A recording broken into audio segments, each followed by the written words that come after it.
Lesson 35. My mind is part of God's. I am very holy.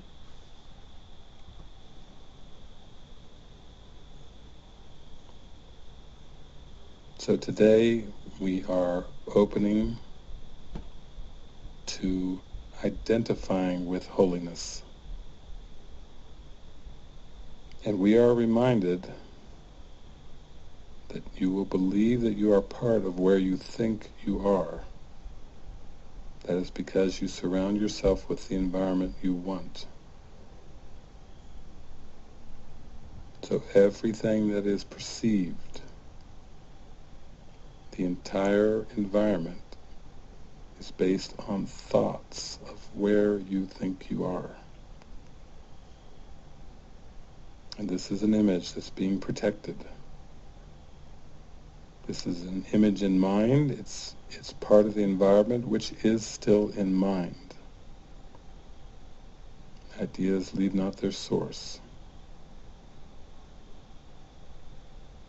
When the mind is perceiving a fragmented world, it is looking through the eyes of the image. When we turn to the Holy Spirit to give us sight, the world is seen in a completely different way. And today we introduce the thought of holiness. I am very holy.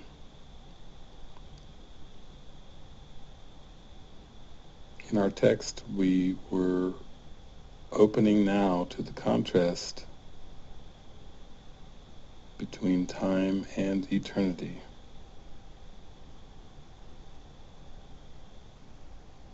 This is a contrast that needs to be shown very clearly by the Holy Spirit. Because I cannot be a time being and an eternal being. It must be one or the other. And the Holy Spirit, Jesus, are reminding us that we are eternal beings.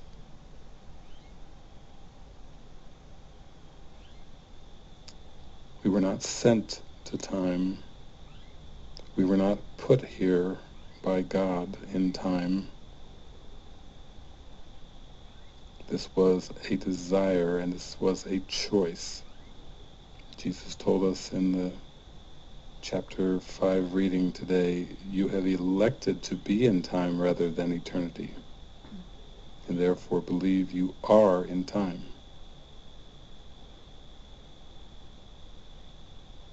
So again, there is no victimization that involves God. The belief in victimization always involves the ego. Desire to separate, a choice to separate. And very sweetly we are reminded by Jesus, yet your election is both free and alterable. You do not belong in time. Your place is only in eternity, where God himself placed you forever. This is where the holiness comes in. An eternal being is holy. An eternal being cannot be changed. Love is constant. Love has no opposite. Love is eternal.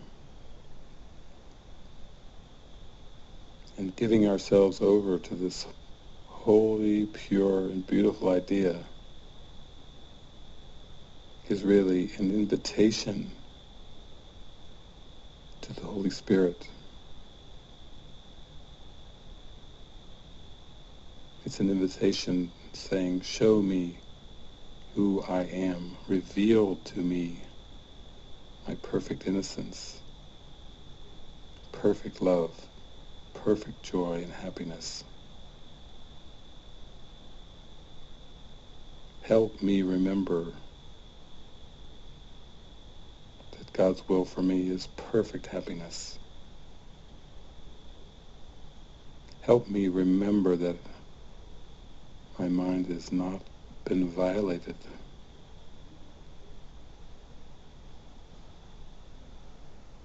I am as I was created. I am holiness.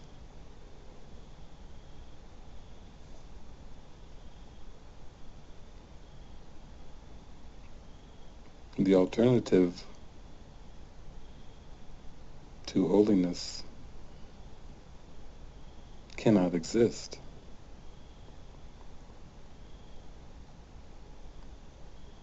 We can call that alternative fear or guilt, but this is the ego. This is the puff of nothingness. This is the false identity. This is the imposter self that could never be.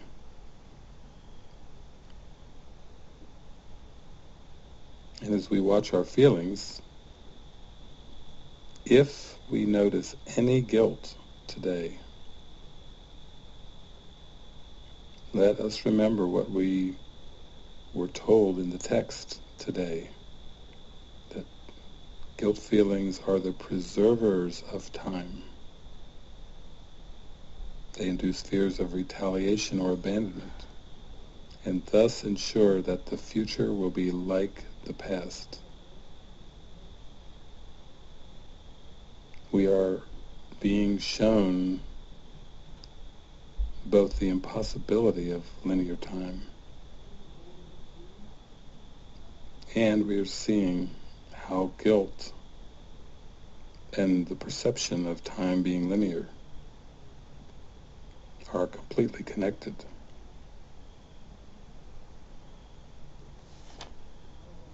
The ego is trying to make up a sense of continuity through linear time. It's always trying to replicate something from heaven, in this case, continuity. The eternal is continuous. Eternity is continuity, but the ego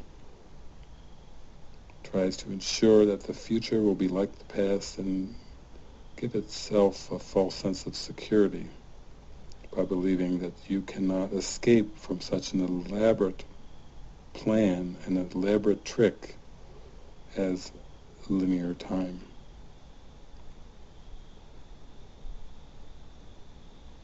But in terms of escape, Jesus says, but you can and must. God offers you the continuity of eternity in exchange. So today, as we accept our holiness, we are simultaneously exchanging guilt for joy, and viciousness for love, and pain for peace.